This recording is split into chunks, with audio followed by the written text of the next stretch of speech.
Здравствуйте, уважаемые подписчицы и гости моего канала. Хочу предложить вам вот такие веселенькие ботиночки с деревянной пуговкой, зайкой. Под цвет деревянной пуговки я подобрала нитки черного и бордового цвета. Вот посмотрите, как симпатично смотрятся. Вяжутся очень просто. Как украшение еще добавлены люверсы. Если их нет, то можно и без люверсов. Я сразу замерю эту пинетку по подошве 10 сантиметров, пальчики 5, пяточка 4.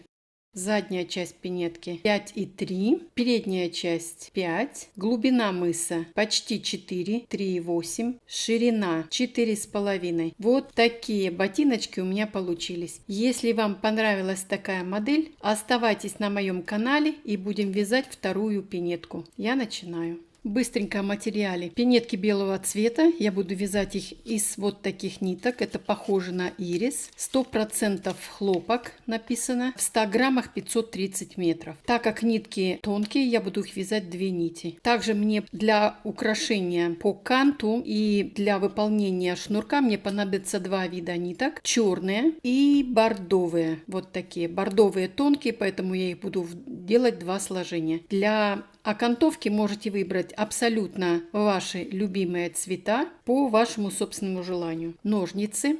2 крючка. Один крючок 1,75, а другой 1,90. Крючком 1,75 я буду вязать подошву и верх пинетки, вот эту часть, и боковинку. А вот бортик я буду вязать крючком 1,90. Так как я вяжу плотно, и чтобы не было очень затянута вот эта часть, я вяжу крючком на пол размера больше. Крючком маленького размера я беру его для того, чтобы поднять или тонкую петлю, или спрятать хвостики. 2 маркера для того, чтобы наметить центральную часть пинетки. Деревянная пуговка, зайка, вот такая. Мне понадобится их 2 на каждую пинетку. Игла для того, чтобы пришить пуговку. Вот такая пластиковая прослоечка, это подручный материал. Люверсы на 4,5, мягкий металл. Люверсов у меня будет 4 штуки. И к люверсам я буду использовать вот такие универсальные щипцы. И универсальность в том, что они, сейчас я сниму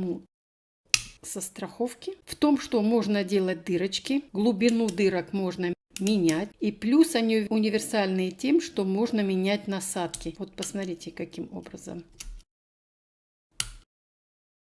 Точно так же и здесь. Я могу поменять нужную мне насадку на нужный мне размер. Вот так. Они хорошо закрепляются вот таким образом. Это для мастериц, у которых есть люверсы, и которые используют люверсы в изделиях. Итак, я приступаю. Итак, я начинаю вязать свое изделие с подошвы. Подошва у меня уже связана. Я связала 2 штуки. Будет располагаться таким образом, что одна будет снутри, другая будет снаружи. Они 2 абсолютно одинаковые. Изнаночной стороной я положу вовнутрь, а лицевая сторона будет одна сторона играть внутреннюю часть пинетки, другая будет играть внешнюю часть пинетки. Между ними еще я проложу вот такую прослоечку, я ее уже показала. Если вы планируете сделать только двойную подошву, я рекомендую ее закрепить. Можно это сделать вот от этой точки до этой точки, провязать соединительными петлями. Можно выбрать следующий ряд и так далее. Это все зависит от вашего собственного желания. Такую подошву можно у меня увидеть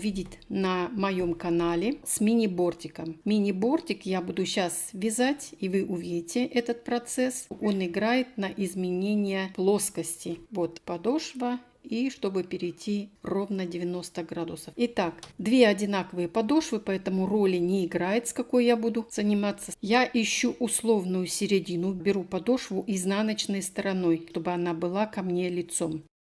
Ввожу крючок с лицевой стороны подошвы. Вот я уже середину фактически наметила. И в рядом стоящую петлю вкалываю крючок таким образом, чтобы у меня получился уголок. Беру нить и пропускаю через 2 петли, закрепляю ее, делаю одну воздушную петлю. И во вторую петлю, которую мы сейчас использовали как вторую, она у нас будет повторяться как первая. В рядом стоящую петлю вновь делаю уголок, столбик без накида. Еще раз.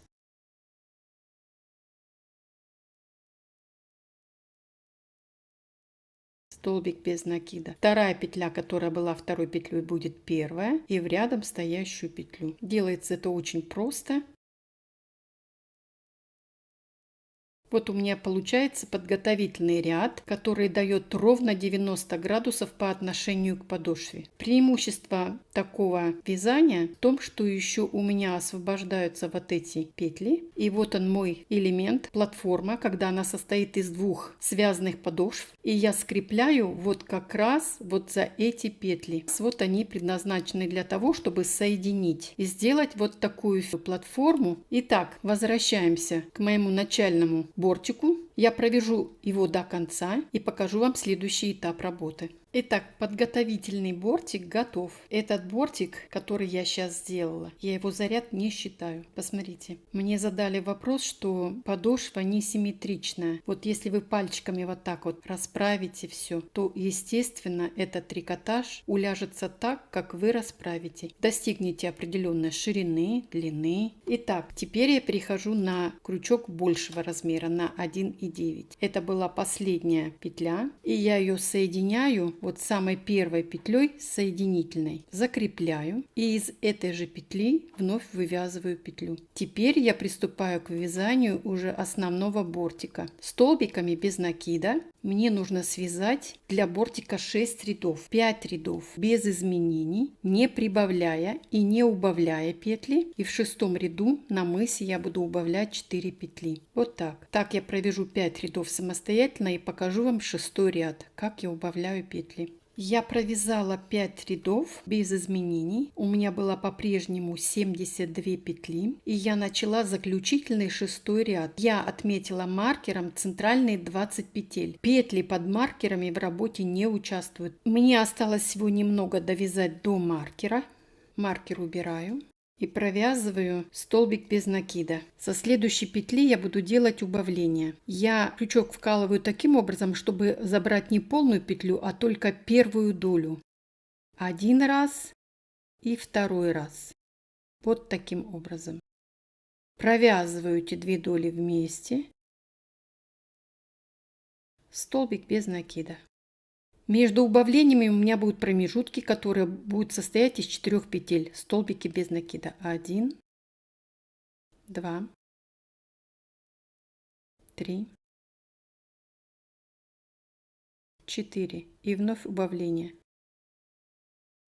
Первая доля и вторая доля. Провязываю вместе столбик без накида. Вновь 4 петли, промежуток 1, 2, 3, 4. Следующее убавление. Мне нужно сделать 4 убавления, это уже третье.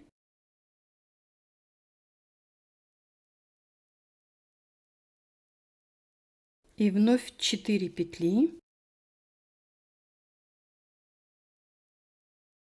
1,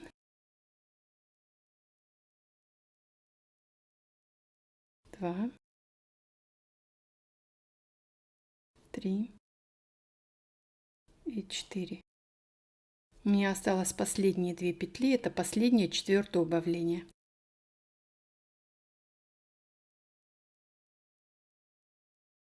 Маркер снимаю и провязываю без изменений до конца. Я провяжу это самостоятельно и покажу вам следующий этап работы. Итак, мой бортик готов. Теперь я его расправляю. Посмотрите, какой у меня симпатичный закругленный мыс получается за счет убавления 4 петель. И буду обвязывать декоративные полосочки, пока у меня открытое вязание. Вот нить, которой я начинала подготовительный бортик, я ее выведу наружу. И как можно дальше отведу от края. Обрезать ее не буду. Обратите внимание, у меня хвостики остались, они все спрячутся. Будут как раз внутри подошв, когда я их буду собирать вместе. Всего лишь навсего, чтобы мне было удобнее обвязывать подошву. Теперь я буду делать полосочки разных цветов. Сначала я начну с черной полосы. Понадобится не так много ниток. Буду это делать с изнаночной стороны соединительными петлями. Поэтому я возьму крючок большего размера, вкалываю его с изнаночной стороны и буду провязывать по внутренней части с соединительными столбиками. Аккуратненько. Можно это делать свободненько. Если вы будете делать свободно, то у вас снаружи декоративная вот эта полосочка, она будет такая объемная. Она будет толстенькая такая, красивая. Вот так. Вот посмотрите, что получается.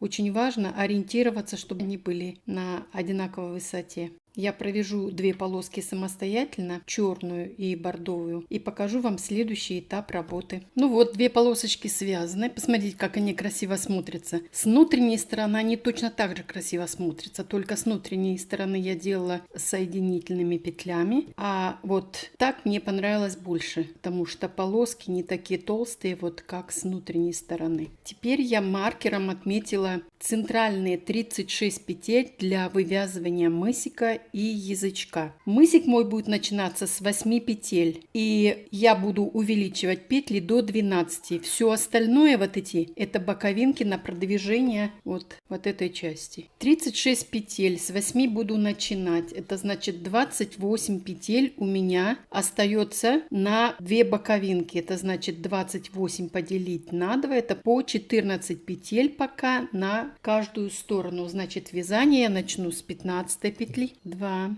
4, 6, 8, 10, 12, 14 и вот 15 петля. Я начну вязать крючком 1,75. Это крючок, которым я вязала подошву. Буду вязать я за полную петлю. Первая петля закрепляющая, и из этой же петли вывязываю вновь. Одновременно буду ввязывать свой хвостик, вот этот, который у меня есть. 1, 2,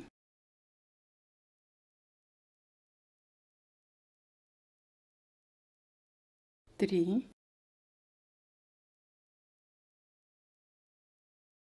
4, 5, 6. Сколько петель? 1, 2, 3, 4, 5, 6. Осталось 2. 7 и 8.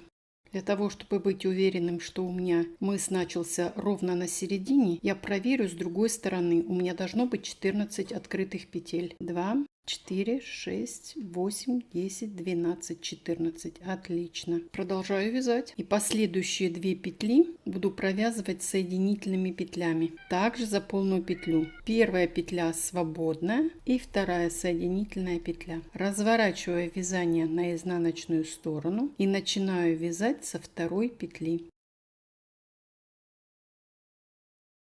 1, 2. Ну вот, у меня центральная часть состоит из 12 петель. Больше прибавлять я не буду. Но до маркеров еще далеко. Значит, будем вязать. Продолжаю также первая соединительная петля. Петельки можно теперь делать более-менее затянутыми, так как они в работе уже участвовать не будут. Разворачиваю вязание и начинаю вязать с третьей петли. Вот первую петлю я перекрываю ниткой, вот это вторая, а вот это третья. Теперь я буду вязать только с третьей петли, так как у меня мыс будет просто продвигаться до маркеров. Прибавлять я больше не буду. Провязав 12 петель, точно так же завожу крючок с лицевой стороны, подбираю нить, первая соединительная петля и вторая соединительная петля. Разворачиваю вязание, и вот очень хорошо видно первая, вторая и третья петля.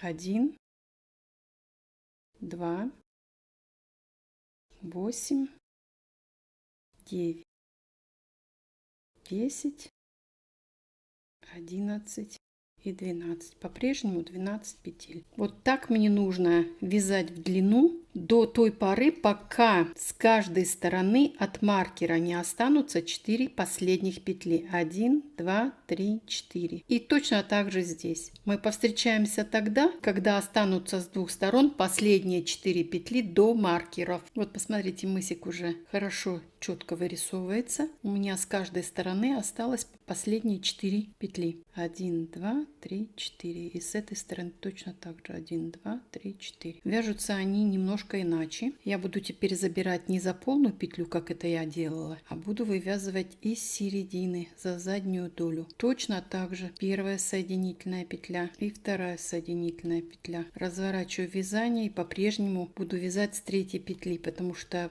прибавлять я больше не буду.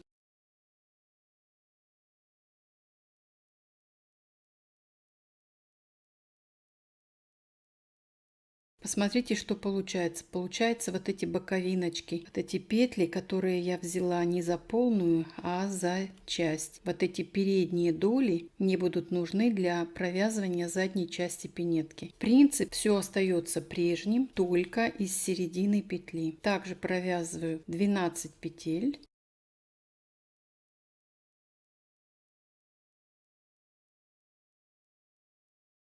И буду уже не за полную петлю, вот как я делала, а из середины петли подхватывать первую соединительную петлю.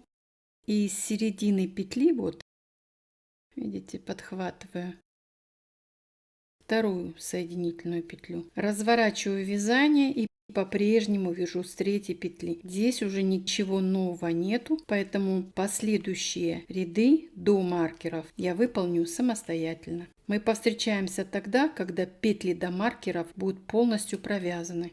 Вот, посмотрите, мысик у меня готов. Я провязала до маркеров, у меня больше петель нету. И теперь я буду вязать, продолжать язычок. Для язычка я прибавлю еще 2 петли, для того, чтобы его немножко расширить.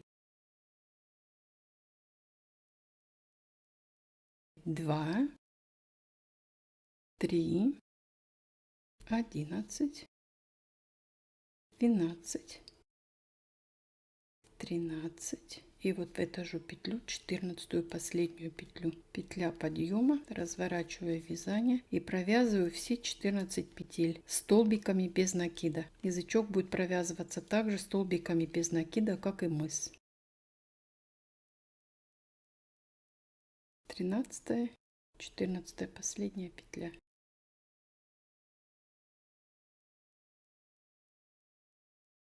Для подъема. Маркеры я убираю, они нам больше вообще не понадобятся. И буду продолжать вязать язычок в высоту. Я считаю все время вот от начала вывязывания мыса в высоту. У меня должно быть 12 пар. Вот этот и вот этот ряд, это как пара. 1, 2, 3, 4, 5, 6, 7, 8. У меня уже 8 пар связано, это 16 рядов. Мне нужно 24 ряда. Значит, оставшиеся 6 рядов я провяжу самостоятельно и обвяжу. Язычок у меня прямой, никаких убавлений нету. Для того, чтобы со всех сторон очень красиво и ровно смотрелось, я его обвязываю. Здесь в этом сложности никаких нету. Я это сделаю самостоятельно и покажу вам следующий этап работы. Итак, передняя часть готова. Мыс и язычок готовы. Ровненький край, я его обвязала, край. Теперь приступаю к задней части пинетки. Чтобы язычок мне не мешал, я его заправлю вот так глубоко. Перед тем, как приступить к полностью обвязыванию задней части пинетки, я свяжу сначала укороченный ряд. Этот ряд фактически не виден. Вот он, этот ряд, если только приглядываться. Вот видите уголок? Вот это укороченный ряд. И тем самым он поднимает пяточку, чтобы она не выскакивала из задника. Укороченный ряд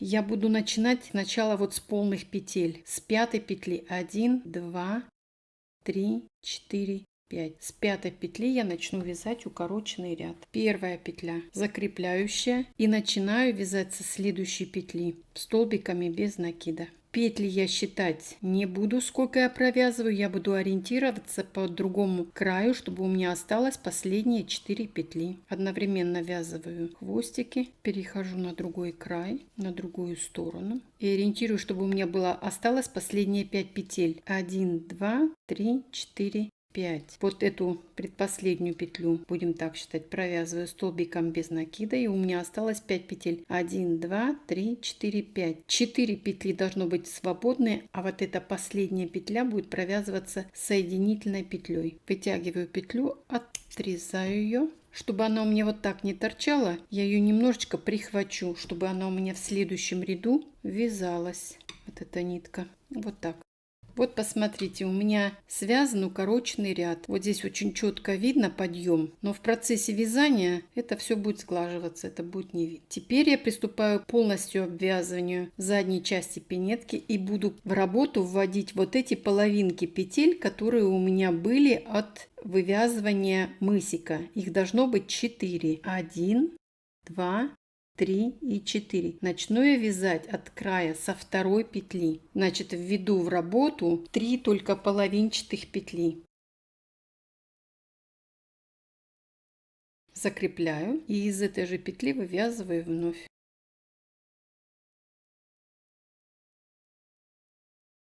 Следующая половинчатая петля.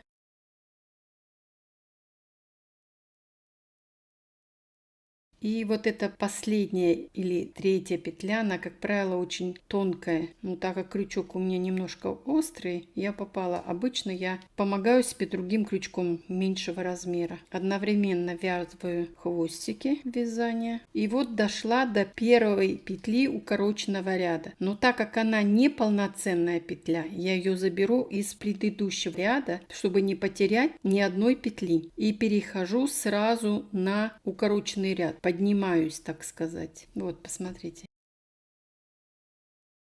Теперь мне нужно точно так же с другой стороны, где я делала соединительную петлю, чтобы не было большой ступеньки. Мне нужно точно так же провязать из предыдущего ряда. Вот мы подходим ближе уже к этой соединительной петле. Вот она, соединительная петля. И я ее возьму вот из этого предыдущего ряда. Петельку сделаю плотненькую, чтобы не было дырочки. И продолжаю вязать. Одновременно вот этот хвостик, который я приготовила немножечко, чтобы он не топорщился, я его одновременно ввяжу полотно. Вот я почти дошла. Еще одна петля. И дошла до половинчатых петель. Первая, вторая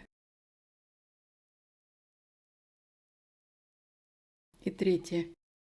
Здесь должна остаться одна петля. Вот она. И с другой стороны, самая первая. Петля подъема, разворачиваю вязание и буду теперь боковинки убавлять. Первую петлю пропускаю и начинаю вязать со второй петли. Вот таким образом. Это уже второй ряд. С этой стороны второй ряд я буду пропускать предпоследнюю петлю и последнюю буду провязывать. Так я буду делать в каждом изнаночном ряду, убавлять петли. В лицевом ряду я буду провязывать все петли. Теперь мне надо определиться, с какой высоты мне нужно связать заднюю часть. Я связала 6 рядов. Вот первый ряд уже готов и осталось 5. Я провяжу самостоятельно 5 рядов, не забывая в каждом изнаночном ряду убавлять с каждой стороны по одной петле. Это значит, в каждом изнаночном ряду нужно убавлять 2 петли. Мы повстречаемся тогда, когда бортик задней части будет готов. Я выполнила заднюю часть пинетки, провязала все 6 рядов и теперь буду приступать к следующему этапу работы. Мне нужно обвязать вот от начала и до конца полностью всю пинетку. Для мастериц, которые не вставляют люверсы, вот эти боковинки, они неровные. И это идеальный вариант для того, чтобы сделать ровные края. Делаю петлю больше и пропускаю мою пинетку через вот эту петлю большую. Затягиваю ее аккуратненько, вот таким образом. И теперь у меня в работу вступает самая первая петля, вот эта. Буду делать вначале протяжку, натягиваю максимально, вот как я могу, с усилием, чтобы у меня образовалась петелька, чтобы вот эта нить, протяжечка у меня была свободна. И буду обвязывать мою заднюю часть пинетки. 1, 2. Одновременно ввязываю вот эту протяжечку в вязание. 3, 4, 5, 6 и 7. На боковинке у меня 7 петель. С другой стороны должно быть точно так же. Чтобы перейти вот на эту поверхность, я из самой последней петли или первая вот на этой плоскости вывяжу еще одну петлю. И теперь буду приступать для того, чтобы вязание не стягивало.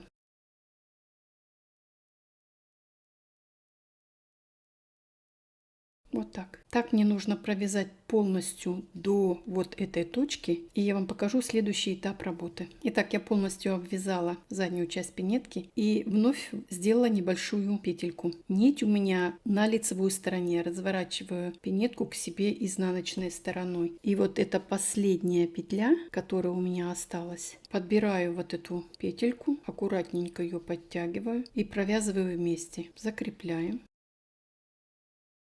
Провязываю 2 петли столбиком без накида, 2 воздушные петли, петлю пропускаю, промежуток между петельками 2 столбика без накида, 2 воздушные петли на петельку, петлю пропускаю и выхожу на вершину. Этим самым я сформировала 2 петли, 2 дырочки для шнурка. Обвязываю верх пинетки столбиками без накида.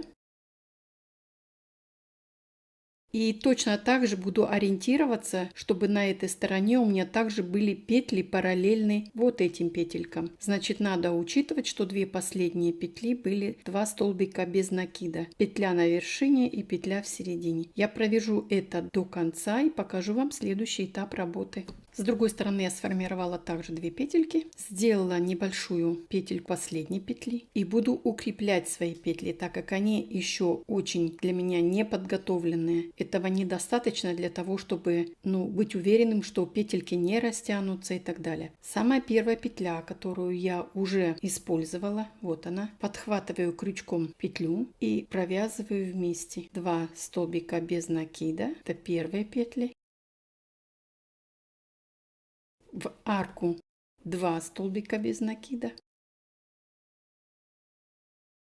В промежутке между петельками 2 столбика без накида и так далее. Я собираю только петли и из арочки провязываю 2 столбика без накида. Чтобы количество петель у меня осталось прежнее. Получились очень хорошие, очень красивые петельки. Я провяжу до конца, нить не обрезаю и покажу вам следующий этап работы. Ну вот я провязала с другой стороны точно так же петельки, не забыла обвязать вверх, конечно же, для того, чтобы спуститься сюда. Сделала вновь петельку, нить у меня остается с лицевой стороны, вновь поворачиваю изделие, пинетку ко мне изнаночной стороной. И вот последняя петля, я ее тоже уже использовала, подхватываю вот эту ниточку, эту петельку и провязываю вместе. Вот здесь в этом случае я никогда не закрепляю нить. Если ее закреплять, то получается узел. Мне не нравится. Вы можете выбрать сами. Я сразу начинаю обвязывать край пинетки соединительными петлями. Это очень важно для того, чтобы укрепить край пинетки, чтобы она впоследствии не растягивалась. Петли должны быть не тугими, но и не очень свободными. В процессе носки, при стирке петельки растянутся до той максимальной величины петли, которую вы сформировали. Я это делаю с изнаночной стороны соединительными петлями. Вот посмотрите, что получается. Обратите внимание, какой получается край у пинетки. Мало того, что она не тянется, не растянется, как вот тут вот, видите? Она еще выполняет роль как утолщенного канта. Вот посмотрите, какой кант здесь, и вот посмотрите, какой кант тут. Тонкий и растягивается. Я провяжу соединительными петлями до конца, обрежу нить и спрячу ее. Это последний ряд вывязывания задней части пинетки. И покажу вам следующий этап работы. Итак, пинетка практически готова. Верх пинетки. Люверсы я пока не вставляю. Я буду заниматься подошвой. Вот у меня еще одна подошва и прослоечка. Крючком я нахожу вот эту точку, самую первую.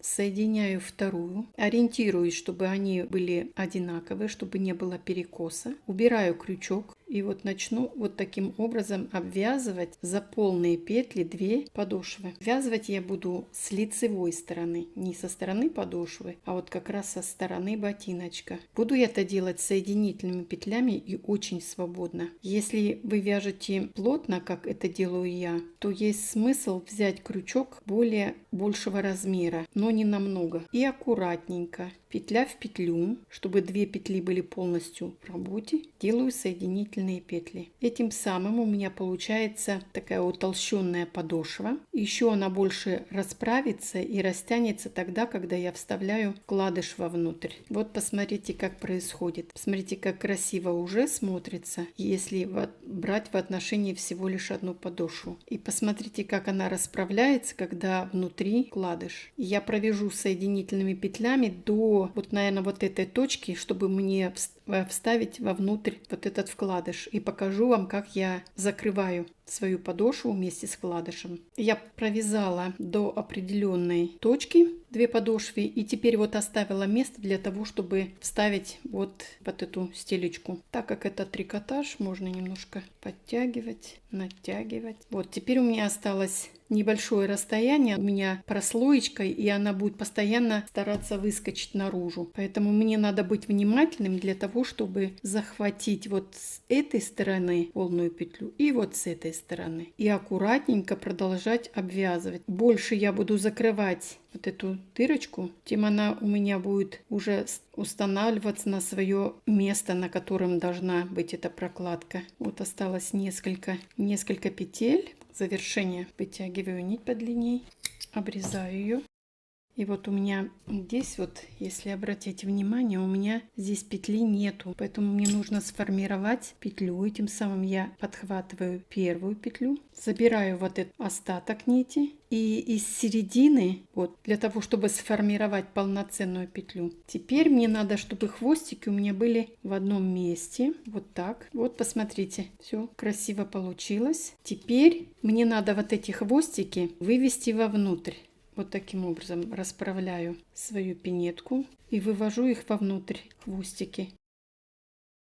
Теперь мне надо спрятать вот эти хвостики. Я продеваю крючком в удобное мне место и постараюсь одновременно узелок спрятать, который я сформировала, для того, чтобы вязание не распустилось. Теперь отрезаю их, расправляю свою пинетку, и вот подошва готова. Расправляю язычок. У меня есть вот такой поролон, который я вставляю на мыс, для того, чтобы на показе для вас было более эстетично и красиво выглядело. Все расправляю, пока еще нитки новые, вязание немножко затянутое. Вот посмотрите, что у меня получилось. Пинетка практически готова, подошва уже сформирована. Мне остались только некоторые детали. Это шнурок. На моем канале вы можете посмотреть вязание такого шнурка. Это полый шнурок, есть плоский. Это ваше собственное желание, ваш собственный выбор. Как вы будете вывязывать шнурок, купите вы его в магазине или сделайте сами. И пришить вот такого замечательного зайчика.